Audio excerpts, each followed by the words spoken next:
Hi hello నమస్తే welcome back to A to Z వంటలు. ఈ వీడియోలో సింపుల్గా చికెన్ ఫ్రై ఎలా చేసుకోవాలో చూసేద్దాం. ముందుగా హాఫ్ కేజీ చికెన్ని తీసుకొని బాగా వాష్ చేసుకున్న తర్వాత ఇందులోకి హాఫ్ టీ స్పూన్ పసుపు, 2 టేబుల్ స్పూన్స్ కారం, రుచికి సరిపడా సాల్ట్, 1 టేబుల్ స్పూన్ అల్లం వెల్లుల్లి పేస్ట్ వేసుకొని బాగా మిక్స్ చేసుకొని ఒక 15 మినిట్స్ పాటు పక్కన పెట్టేసుకోండి.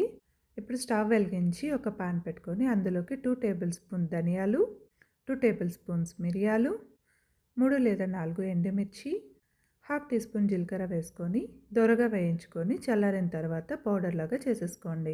ఇప్పుడు 4 మీడియం సైజ్ ఆనియన్స్ని తీసుకొని ఇలా సన్నగా పొడవుగా కట్ చేసేసుకోవాలి.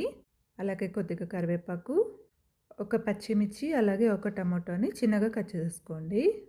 ఇప్పుడు స్టవ్ వెలిగించి ఒక పాన్ పెట్టుకొని కొద్దిగా ఆయిల్ వేసుకొని ఆయిల్ హీట్ అయిన తర్వాత 4 లేదా 5 లవంగాలు, ఒక ఇలాచి, కొద్దిగా చెక్క, ఒక బిర్యానీ ఆకు వేసుకొని కరివేపాకు కూడా వేసుకొని 1 టేబుల్ స్పూన్ అల్లం వెల్లుల్లి పేస్ట్ యాడ్ చేసుకొని పచ్చివాసన పోయే వరకు వేయించుకోండి.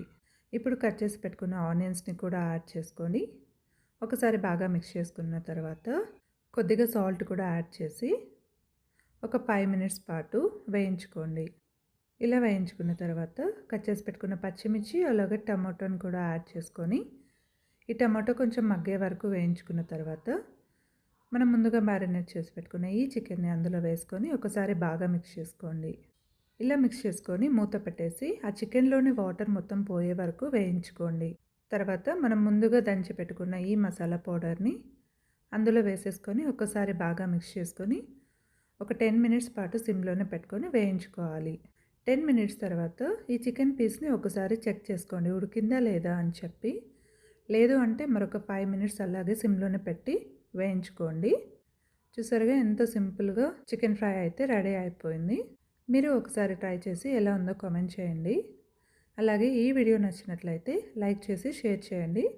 ఇలాంటి మరిన్ని వీడియోస్ కోసం నా ఛానల్ని సబ్స్క్రైబ్ చేసుకోండి. Thanks for watching.